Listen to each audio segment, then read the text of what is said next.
Menopause Taylor here, giving you tutorials on gynecologic matters and menopause and any gynecologic matters that affect your menopause. This is the second of 3 videos I'm giving you on fibroids. The first one was last week. It was video number 135. And in it, I taught you what fibroids are. This one is video 136. And in this one, I'm going to tell you the effect of menopause on your fibroids. And the next one will be 137, which will address whether or not you can take HRT, hormone replacement therapy, if you have fibroids.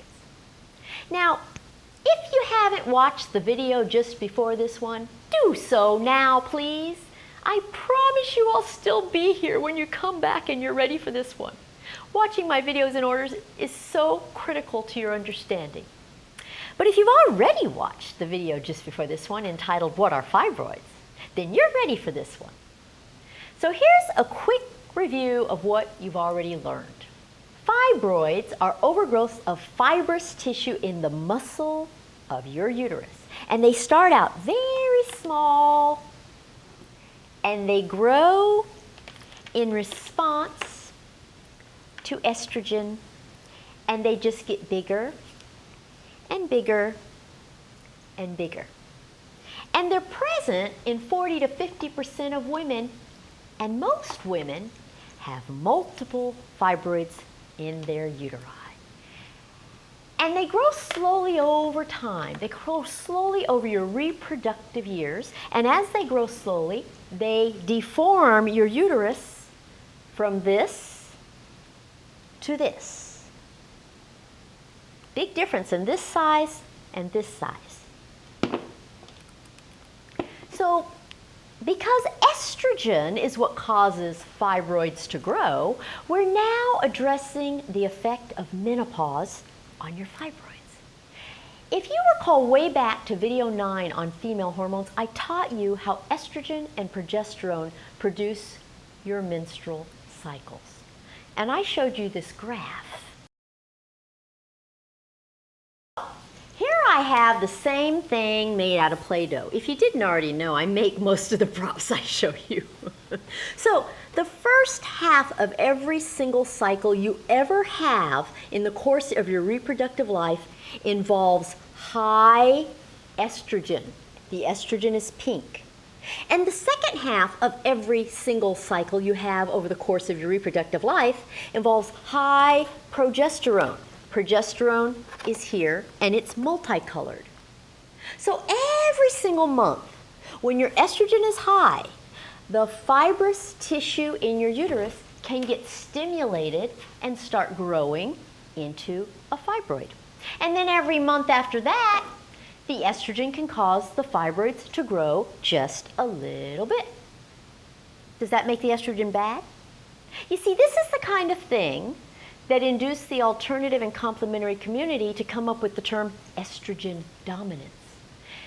And just the sound of that makes you think estrogen is the bad guy. But estrogen is also the hormone that does a lot of good things for you. Estrogen is responsible for your soft skin, your sexy curvy figure, your shiny hair, your moist vagina, your dense bones, your healthy heart, your witty brain, your absence of whiskers, and much more. One of the things you'll hear me say again and again in my videos is that nothing is perfect. Everything has some advantages and some disadvantages. So estrogen is no different. So yes, estrogen makes fibroids grow, but it also does some of the things you value most about being female. If you wanted to avoid everything estrogen does, you'd have to be either male or dead. Okay, so after having cycle after cycle after cycle, month after month after month, you get pregnant. And what happens with your estrogen then? It skyrockets. Estrogen increases 35 times its non-pregnant level when you get pregnant. And guess how much larger your uterus gets during pregnancy? It goes from this to this. Big difference. Now, With all of that estrogen and the great increase in the size of your uterus, your fibroids are going to grow. So it's not uncommon for fibroids to grow significantly during pregnancy. So you go from to this. And usually they don't shrink after pregnancy.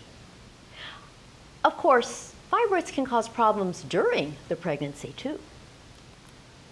So if you add up all of the estrogen stimulation of fibroids over the course of a normal reproductive life, including a few pregnancies, you can see why they can get fairly big.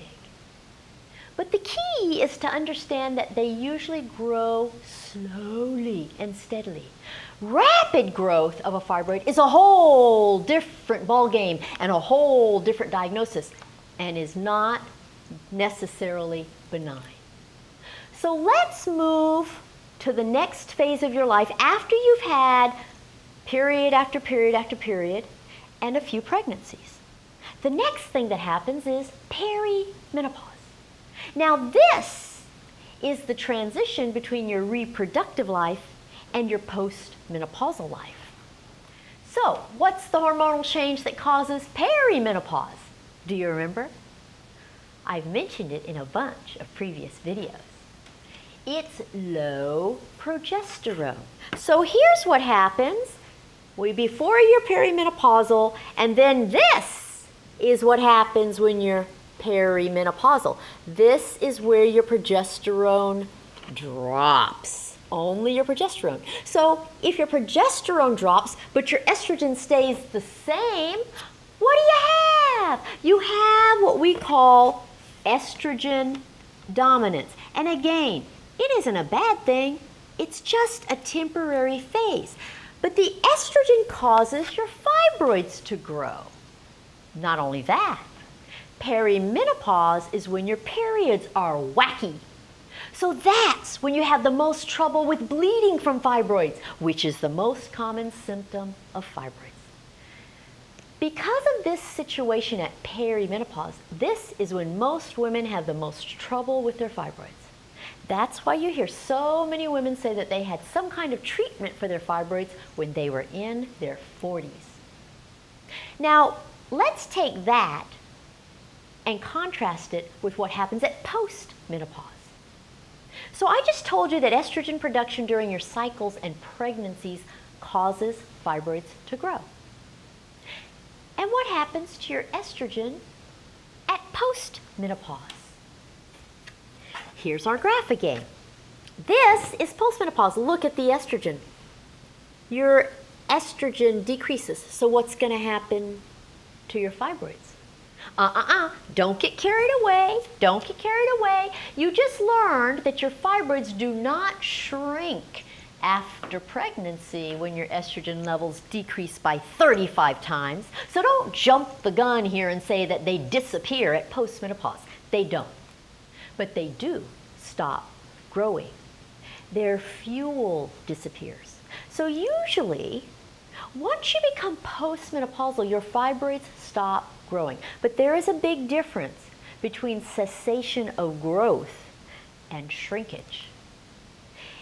In the last tutorial, I taught you that the most common symptom of fibroids is bleeding. Usually it's heavy periods or bleeding between periods. So at post-menopause, when you stop having your periods, you stop having the bleeding that's associated with fibroids. And I told you that another symptom of fibroids is pelvic pain. And that's because your uterus is a muscle and it contracts in order to stop the bleeding. A contraction of your uterine muscle is a cramp, right? And a uterine cramp causes pelvic pain. And if there is no bleeding for your uterus to stop, the pelvic pain usually ceases at postmenopause because your uterus doesn't need to contract to stop any bleeding. And what's the other symptom of fibroids? It's pelvic pressure. It's the pressure of those heavy fibroids pushing down on your pelvis. So do you think that's going to go away? Of course not. Your fibroids stop growing, but they don't shrink, and they're heavy. So they're going to stay heavy, and they're going to press on everything in your pelvis. So for most women, post-menopause brings about some desirable changes in their fibroids, but it does not make them disappear. Usually they stop growing, and they stop having pelvic pain and bleeding. So in essence, what you have is this. In your 20s and 30s, fibroids develop and grow very slowly. Each pregnancy makes them grow significantly. Perimenopause makes them bleed a lot. And postmenopause makes them stop growing but does not solve the problem with pelvic pressure. So, if you can get through your 20s and 30s without your fibroids getting too big, and if you can get through your perimenopausal 40s without your fibroids causing too much bleeding, your postmenopause should bring you some peace with regard to your fibroids. So do you see how all this makes sense? I mean, understanding the facts makes everything so much easier. You know what's going on. You know what to expect. And you know your options. But wait, I taught you all about the estrogen window of opportunity. You learned that loss of estrogen has some disastrous effects on your body. And in this video, you've learned that loss of estrogen has some wonderful effects on your fibroids. You see, everything has both advantages and disadvantages. And so the next question becomes, well, can you or should you take hormone replacement therapy if you have fibroids? Don't you just love the way every new piece of knowledge prompts new questions? That's what I love about education. So in the next video, I'll address the question, can you take HRT if you have fibroids? Don't miss that one. And between now and then, you can follow me on Facebook, Instagram, Twitter, and you can go to menopausetailor.me if you want to schedule a one-on-one consultation with me about anything like this of your own. So, I will see you in a week. Thanks for joining me. Bye.